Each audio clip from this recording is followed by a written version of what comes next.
At the turn of the 20th century, the town of St. Pierre was known as the Paris of the Caribbean. Nestled into the northwest coast of the French island of Martinique, it boasted a bustling harbour, where ships hauled away precious loads of sugar and rum, and it had surpassed the official capital, Fort-de-France, as the colony's cultural centre. But St. Pierre had a problem. It lay in the shadow of a massive volcano. Like most of the Lesser Antilles, Martinique was built by volcanoes. It's part of an active island arc that traces the boundary where oceanic crust subducts beneath the Caribbean plate, forming a lush perforated barrier between the Caribbean Sea and the Atlantic Ocean. One of these volcanoes, Mount PELEE, sat just 7 kilometres from St. Pierre and soared almost 1,400 metres above the city. Its smooth green slopes lumbered down to the sea, cut in places by deep raw gashes. Its summit crater drew adventurous hikers who occasionally caught whiffs of putrid gases. But as far as the residents of St. Pierre knew, Mount PELEE was a gentle giant. The volcano had creaked and grunted back in 1792 and had showered the northern lobe of Martinique with fine ash once in 1851. But after a few more coughs and some minor mudslides, PELEE fell quiet for half a century. In April 1902, the first signs of Mount PELEE's reawakening were subtle. A string of small tremors rattled St. Pierre, and clouds of sulphurous fumes wafted down from the mountain. Other signs were just plain mysterious, like the rupture of an underwater telegraph cable connecting Martinique to nearby Dominica, or the sudden appearance of a lake in the caldera. On the night of May 2nd, however, a small eruption commanded the town's attention. Witnesses said PELEE's summit seemed to catch fire, spewing glowing rocks and rendering the midnight sky incandescent. The next morning, residents found birds that had plummeted from the air, weighted down by ash, and a steamer captain noticed dead fish floating in the sea, possibly killed by the shockwave of an underwater earthquake. Over the following days, the mountain continued to fume, driving terrified people from the countryside into St. Pierre, which the newspapers reported was safe. Even there, however, things were amiss. The Rivière Blanche, on PELEE's southwest flank, which emptied into the sea just north of the town, had been fluctuating wildly, sometimes overtopping its banks, other times disappearing completely. No one suspected that these convulsions stemmed from magma rising from the bowels of the volcano and affecting groundwater. Yet these unsettling omens did not go completely unnoticed by the town's residents. Clara Prentice, the wife of the American consul in St. Pierre, wrote the following in a letter to her sister. "This morning, the whole population of the city is on the alert, and every eye is directed towards Mount PELEE, an extinct volcano. Everybody is afraid that the volcano has taken into its head to burst forth and destroy the whole island." In fact, on May 5th, events took a deadly turn when a massive landslide broke through the crater wall and came screaming down the Rivière Blanche at speeds topping 100 kilometers per hour. A devastating mixture of mud and hot water, the slide destroyed a sugar processing plant on the coast, killing almost 24 people. The debris then spilled into the ocean, producing a 3-meter high tsunami that inundated St. Pierre. Perhaps most horrifying of all, though, was the plague of insects and snakes that slithered down from the mountain. Among the invaders were gigantic centipedes and deadly 2-meter-long pit vipers, which claimed the lives of hundreds of livestock and about 50 people, according to some accounts. Soldiers shot the serpents in the streets in what would turn out to be a futile effort to protect the people of St. Pierre. PELEE's eruption continued to intensify. On May 6th, blue flames heralded the arrival of magma in the crater as a lava dome poked above its rim. On May 7th, the mountain sputtered and a volcano on neighbouring St. Vincent exploded, killing 1,500 people. The authorities, however, insisted there was nothing to fear. The very same day, members of a commission appointed by the island's governor, whose leading expert was a high school science teacher, told the local paper that Mount PELEE presented no danger. There's debate about exactly what happened on May 8th, Ascension Day, but one thing is certain. In the course of a few short minutes, an infernal blast of hot gas and volcanic debris obliterated St. Pierre. Moments later, All but a handful of its nearly 30,000 residents were dead, including the governor, who had come with his family to reassure the population. Most of the victims perished from suffocation and burns that scorched their skin and lungs.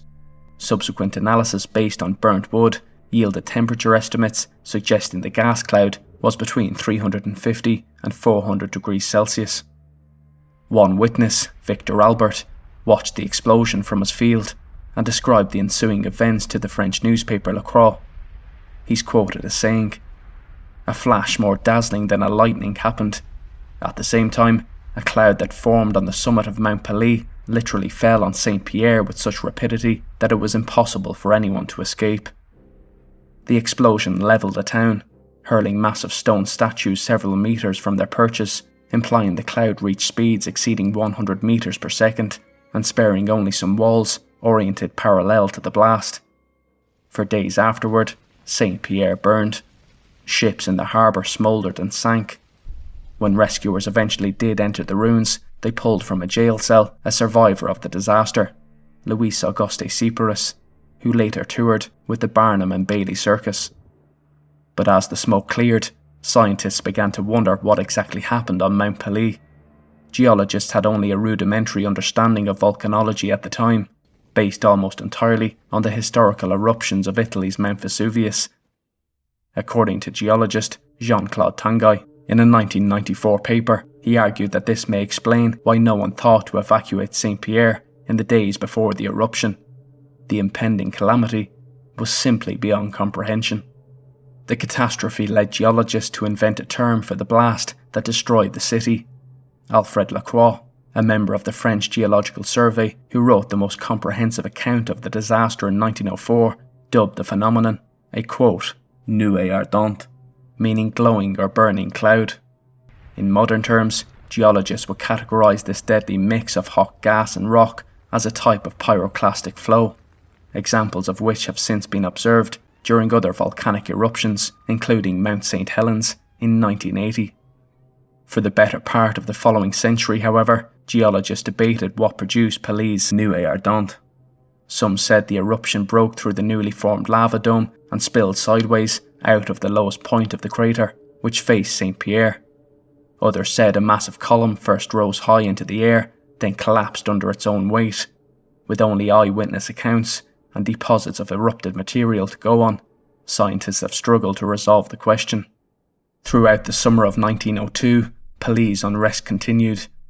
On May 20th, another nuée ardente engulfed the ruins of St. Pierre, and on August 30th, an eruption destroyed the village of Montrouge, killing another 1,000 to 1,500 people. However, the most obvious sign of the volcano's ongoing activity was the obelisk-shaped lava dome that had begun to rise vigorously from the caldera.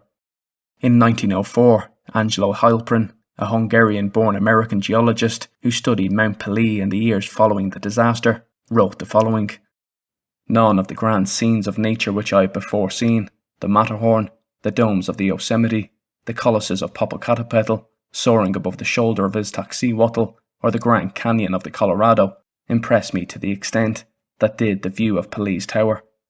In a 1903 letter to Science, Heilprin reports that the spine, just over 100 metres wide at the base, grew at astonishing rates. It rose 10 metres during one 8-day period, and 6 metres in another span of 4 days, and at its peak loomed 350 metres above the rim of the crater. Through cracks in the rock, lava could sometimes be seen glowing inside the tower, and once, Heilprin observed steam rising from the summit, suggesting a continuous passage or channel extending from base to summit. The tower eventually crumbled in the spring of 1903, but not before Heilprin had captured stunning images that cemented its place in the geological record books. Although they could not rival the grandeur of the first, similar spines emerged again on the summit of Mount PELEE during later periods of eruptions, including a sustained bout between 1929 and 1932. These domes and their calamitous collapses were observed by the American volcanologist Frank Perret, who established a makeshift observatory less than 3 kilometres from the summit.